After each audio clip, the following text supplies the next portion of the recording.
কিন্তু এই যে অনুখাদ্যগুলো দেখতেছেন, এই অনুখাদ্যগুলো কিন্তু আমরা সব ছোট্ট একটা ভাণ্ডে মানে অল্প সারের সাথে মিশিয়ে রাখতেছি। এই কারণ হচ্ছে আমরা যদি ওই যে সারগুলো দেখতে পাচ্তেছেন এইগুলা কিন্তু হচ্ছে অনেকগুলা সার, এই সব সারের সাথে যদি মিশিয়ে প্রয়োগ করতে যাই ভালো করে কিন্তু মিক্স হবে না।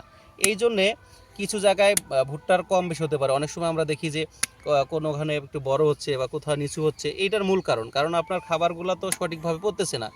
এখন এই যে 5 কেজি বা 7 কেজি সার সাথে আমার যে অনুখাদ্যগুলো আছে সব কিন্তু একত্রিত মিক্স করতেছি। এই মিক্স করার কারণে যদি আমরা এটা সুন্দরভাবে ছিটাতে পারি পুরা জমিতে, তাহলে কাজটা একটু বেশি করবে। আর যদি সমস্ত সারের সাথে এই অনুখাদ্যগুলো আমি দিতাম, এই ভিটামিনগুলো প্রয়োগ করতাম, তাহলে এক সাইডে হয়তো পড়তো, কোনো গামলায় যেত, কোনো গামলায় যেত না।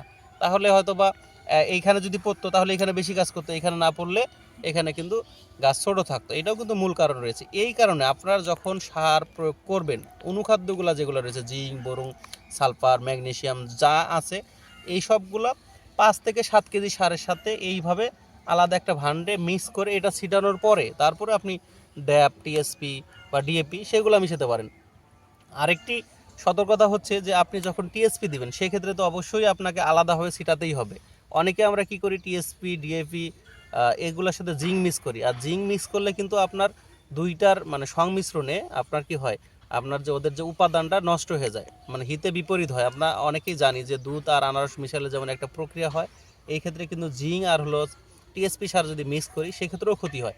তাহলে আমাদের দুই পাশে উপকার হচ্ছে। এক পাশে হচ্ছে জিনিসগুলা জমিতে ভালোভাবে ছিটিয়ে পড়তেছে, আবার দ্বিতীয় হচ্ছে আপনার যে সমস্যাটা হওয়ার কথা ছিল অতিরিক্ত সারের সাথে মেশানোর জন্য, সেটাও হচ্ছে না। সব মিলে আমরা যদি সার প্রয়োগ করি তাহলে এইভাবে চেষ্টা করব যে আলাদা ফান্ডে আপনার শুষ্ক সারগুলো নিয়ে সবগুলো নিয়ে এগুলো মিক্স করে আমরা দেখা গেলো দিয়ে দেবো। এতে হবে জমির জন্য উপকার হবে, এবং পরবর্তীতে আপনাকে আর আলাদাভাবে চিন্তা করা লাগবে না যে আমার এই সাইডে একটা বড় করি, এই সাইডে এটা করি, এইটা জিনিস আর লাগবে না। আশা করি বুঝতে পেরেছেন। এখন আমি আপনাদের আর একটা বিষয় ক্লিয়ার করব এই ভিডিওর পরেই হয়তোবা